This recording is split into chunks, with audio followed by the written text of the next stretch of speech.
So चूहे खाकर बिल्ली हज को चली अशी एक म्हण हिंदीमध्ये प्रसिद्ध आहे। मात्र हीच म्हण सध्या कुख्यात गुंड निलेश घायवळ प्रकरणाला अगदी तंतोतंत जुळताना खरं तर पाहायला मिळतेय। मुळातच ज्या निलेश घायवळवर 17 पेक्षा अधिक गंभीर स्वरूपाचे गुन्हे आहेत, त्याच निलेश घायवळला अहिल्यानगर पोलिसांनी चक्क स्वच्छ चारित्र्याचा असल्याचं कॅरेक्टर सर्टिफिकेट दिलं। अर्थात हे कॅरेक्टर सर्टिफिकेट त्यांनी अप्रत्यक्ष दिलंय असं म्हणता येऊ शकतं। मात्र याच अप्रत्यक्षपणामुळेच कुठेतरी निलेश घायवळला बनावट पासपोर्ट मिळाला आणि त्याच्याच आधारावरती सध्या तो पुण्यामध्ये दहशत माजवून थेट स्वित्झर्लंडला जाऊन मजा मारताना पाहायला मिळतोय। हे नेमकं प्रकरण काय आहे जाणून घेणार आहोत। नमस्कार, मी समृद्धी आणि तुम्ही पाहताय टॉप न्यूज मराठी। कुख्यात गुंड निलेश घायवळच्या गँग मधल्या काही तरुणांनी कोथरूड परिसरामध्ये गोळीबार केला, त्यानंतर कोयत्याने वार केले। या सगळ्या प्रकरणामध्ये निलेश घायवळने स्वतः या तरुणांना खरं तर हे पिस्तूल पुरवलेलं होतं आणि त्याचबरोबर काही दिवस आधीच चिथावणी सुद्धा दिलेली होती की आपली या परिसरामधली दहशत कमी होतीये, आपल्याला पैसा कमी मिळतोय, त्यामुळे आपला धाक वाढवा वगैरे अशा पद्धतीची त्याने चिथावणी दिली आणि याच चिथावणीच्या नंतर हे संपूर्ण प्रकरण घडलं। हा गुन्हा घडल्याच्या नंतर खरं तर या प्रकरणाशी थेटपणे निलेश घायवळचा संबंध जोडण्यात आला। पोलीस तपासातून त्याचा प्रत्यक्ष सहभाग असल्याचं सुद्धा आढळून आलं। त्यानंतरच खरं तर निलेश घायवळ कुठे आहे याची चर्चा सुरू झाली, पोलिसांचा तपास चालू झाला आणि याच पोलिसांच्या तपासातून समोर आली अतिशय धक्कादायक माहिती। मुळात निलेश घायवळ हा बनावट पासपोर्टचा वापर करून स्वित्झर्लंडला पळून गेल्याची माहिती समोर आली। मात्र बनावट पासपोर्टचं हे जे काही प्रकरण आहे, हा बनावट पासपोर्ट त्याला मुळात मिळाला कसा इथून सुरू होतंय। त्यामुळे निलेश घायवळला हा पासपोर्ट कसा काय मिळाला हे प्रश्न अनेकांना पडलेत। याच प्रश्नांची उत्तरं या व्हिडिओच्या माध्यमातून खरं तर आपण जाणून घेणार आहोत। निलेश घायवळ हा पुणे जिल्हा या संपूर्ण परिसरामध्ये त्याची गँग बनवून दहशत माजवताना पाहायला मिळालाय। त्यामुळे त्याच्यावरती पुणे जिल्ह्यामध्ये अनेक गुन्हे दाखल आहेत, मात्र अहिल्यानगरमध्ये त्याच्यावरती गुन्हे नाहीयेत। याचाच त्याने फायदा घेतला आणि अर्थातच त्या सगळ्याच्या जोरावरती त्याने एक खोटा स्वतःचा ॲड्रेस दाखवला, स्वतःच्या नावाचं स्पेलिंग मध्ये थोडासा फेरफार केला आणि हे सगळं करून त्याने पासपोर्ट ऑफिसमध्ये पासपोर्टसाठी तत्कालीन पासपोर्टसाठी जो आहे तो अर्ज केला। अर्ज केल्याच्या नंतर हा जो तत्कालीन पासपोर्ट मिळत असतो त्यासाठी पोलीस व्हेरिफिकेशन एखाद्या वेळेस नाही झालं तरीही चालतं। हा पासपोर्ट आधी मिळतो आणि नंतरही पोलीस व्हेरिफिकेशन करून घेता येतं। त्यामुळे त्याला या सगळ्या टेक्निकल बाबी या सगळ्यातल्या माहित असल्यामुळे त्याने मुळातच तात्काळसाठी अर्ज केलेला होता। या अर्जामध्ये जो काही ॲड्रेस त्याचा नमूद केलेला होता तो ॲड्रेस जर आपण पाहिला तर गौरी घुमटा नंदी बाजार, कोतवाली पोलीस स्टेशनची हद्द आणि माळीवाडा हे सगळं जामखेडचा परिसर अशा पद्धतीचा त्याचा ॲड्रेस होता। ॲड्रेसमध्ये कुठेही पर्टिक्युलरली त्याच्या घराचं नाव किंवा एखाद्या लेनचं नाव, नंबर असं काहीही मेन्शन केलेलं नव्हतं। त्यामुळेच पोलिसांना अर्थातच त्याचं घर शोधण्यासाठी किंवा पोलीस जेव्हा व्हेरिफिकेशनसाठी गेले तेव्हा पोलिसांना त्या ठिकाणी काहीही आढळलं नाही। त्या ठिकाणी मुळातच हा निलेश घायवळ वास्तव्याला नव्हता, त्याचं घर नव्हतं, त्याचं कुटुंब नव्हतं, त्याचं तिथे काहीही नव्हतं। त्याचबरोबर पोलिसांनी मग त्याला संपर्क करण्याचा प्रयत्न केला आणि हा संपर्क सुद्धा होऊ शकला नाही। त्यामुळे पोलिसांनी नॉट अवेलेबल असा एक रिमार्क लावलेला होता, असा रिमार्क दिलेला होता आणि मग हाच रिमार्क पुढे गेला। मुळात घडलं असं होतं की जेव्हा या प्रकरणामध्ये पोलिसांवरती सुद्धा अनेक प्रश्नचिन्ह निर्माण झाली, अहिल्यानगर पोलिसांवर मोठ्या प्रमाणात टीका झाली की त्यांनी इतक्या मोठ्या गुंडाला पोलीस व्हेरिफिकेशन न करता हलगर्जीपणा करत कुठेतरी त्याचं हे सगळं प्रकरण झालं आणि त्याच्यामुळेच कुठेतरी त्याला हा पासपोर्ट मिळाला। मात्र हे कळल्याच्या नंतर अहिल्यानगर पोलिसांनी असं डिक्लेअर केलेलं होतं की आम्ही कुठल्याही पद्धतीचं त्याला कॅरेक्टर सर्टिफिकेट दिलेलंच नाही, आम्ही कुठला अहवालच दिला नाही, आम्ही अहवाल द्यायच्या आधीच त्याचा पासपोर्ट इश्यू झालेला होता असं पोलिसांनी म्हटलं। मात्र आता जी जर आपण क्रोनॉलॉजी संपूर्ण पाहिली, घटनाक्रम जर पाहायला गेलो तर असं दिसून येतं मुळातच की या सगळ्यामध्ये जेव्हा निलेश घायवळने पासपोर्टसाठी ॲप्लिकेशन दिलं, मग पोलिसांनी त्याच्या घरी जाऊन पाहिलं तेव्हा तो कुठेही सापडला नाही, त्याचं तिथे घरही नव्हतं। हे जेव्हा काहीच नव्हतं तेव्हा पोलिसांनी मुळातच या सगळ्यामध्ये केवळ नॉट अवेलेबलचा रिमार्क न लावता त्याच्यावर आधीचे जे काही गुन्हे आहेत या गुन्ह्यांचा उल्लेख त्यामध्ये होणं गरजेचं होतं। कारण जेव्हा पोलीस व्हेरिफिकेशन होत असतं त्यावेळी कॅरेक्टर सर्टिफिकेट म्हणजे ज्याला चारित्र्य पडताळणीचं सर्टिफिकेट म्हणलं जातं, प्रमाणपत्र म्हणलं जातं, ते सुद्धा खूप गरजेचं असतं। त्याच्यामध्ये काय मेन्शन असतं तर तुमच्यावरती कुठलीही पोलीस केस आहे किंवा नाहीये, असेल तर मग त्या संदर्भात कुठली न्यायालयीन प्रक्रिया चालू आहे का, कायदेशीर सुनावण्या या सगळ्यातल्या चालू आहेत का, असं सगळं असेल तर पासपोर्ट मिळत नाही। कारण मुळातच अशा एखाद्या प्रकरणातला आरोपी किंवा असा कोणी इसम जर परदेशात गेला तर मग इथली न्यायालयीन व्यवस्था किंवा जी काही प्रक्रिया चालू असते ती कुठेतरी खंडित होऊ शकते आणि इतर सगळ्याच अनुचित गोष्टी कदाचित बाहेरच्या देशात जाऊन तिथेही काहीतरी घडू शकतं।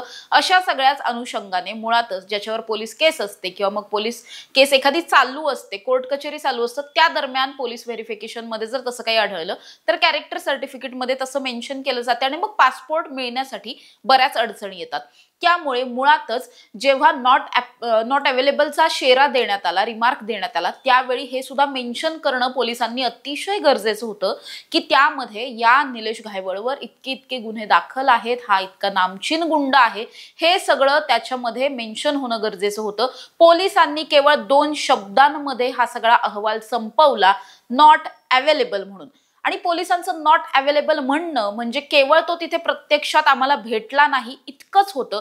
त्याचं जे काही कॅरेक्टर सर्टिफिकेट मिळणं गरजेचं होतं, त्याच्यावर जे काही अहवाल जाणं गरजेचं होतं, हा अहवाल गेलाच नाही, त्यामुळे मग तो सकारात्मक आहे की काय अशा अँगलने त्याला पाहिलं गेलं आणि मग हा पासपोर्ट इश्यू झाल्याचं पाहायला मिळालं।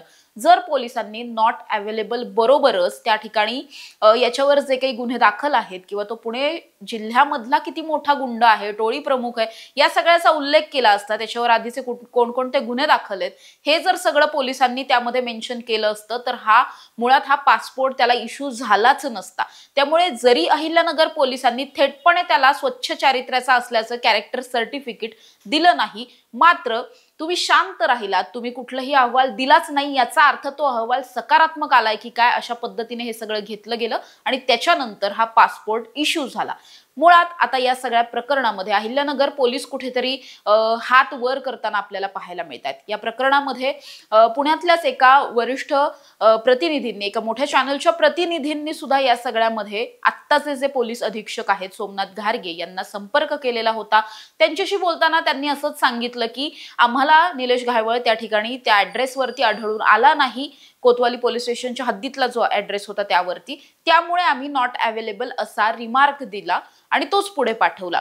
मात्र ज्यावेळी या प्रतिनिधींनी हा प्रश्न उपस्थित केला की मुळात निलेश घायवळवर एवढे सगळे गुन्हे दाखल होते, त्याविषयीचा अहवाल का नाही दिला किंवा त्याविषयी तसं काही मेन्शन का नाही केलं, तर हे बोलल्याच्या नंतर थेटपणे पोलीस अधीक्षकांकडून फोन कट करण्यात आल्याची माहिती समोर येते। एका वृत्तवाहिनीने ही सगळी माहिती दिलेली आहे। त्यामुळे मुळातच आता जरी आपण असं पाहिलं की आत्ताचे जे एसपी आहेत सोमनाथ घारगे हे त्यावेळी त्या ठिकाणी मुळातच पोस्टिंगवर नव्हते, त्यावेळीचे पोलीस सगळे वेगळे होते, तसं असलं तरी सुद्धा अहिल्यानगर पोलिसांची त्यावेळी जी काही हलगर्जीपणा झालेला आहे किंवा कामात कसूर जी काही झाली आहे किंवा मग हे मिलीभगत असू शकतं आणि मग पोलीस सुद्धा या सगळ्यामध्ये संशयाच्या घेऱ्यात येऊ शकतात, हे पोलिसांनी आता मान्य करणं तरी ऍटलिस्ट गरजेचं आहे, जे पोलिसांनी आतापर्यंत अहिल्यानगर पोलिसांनी केलं नाही। त्यांचं म्हणणं आहे की आम्ही कुठल्याही पद्धतीने काहीच अहवाल दिलेला नव्हता आणि त्याच्यानंतर तो पासपोर्ट जो आहे तो इश्यू झाला होता। त्यामुळे आता या सगळ्या प्रकरणामध्ये मुळातच अनेक बाबी ज्या आहेत, अनेक अँगल्स जे आहेत ते उघडलेले पाहायला मिळतात। सगळ्यात महत्त्वाचं म्हणजे जेव्हा हा पासपोर्ट इश्यू झाला त्यावेळी कोतवाली पोलीस स्टेशन जे ज्याच्या हद्दीमधला हा ॲड्रेस होता आणि ज्या पोलीस निरीक्षकाने हा पासपोर्ट मंजूर केला त्याचं नाव आहे विकास वाघ। हा विकास वाघ कोण आहे तर विकास वाघ हा मुळातच आता निलंबित आहे।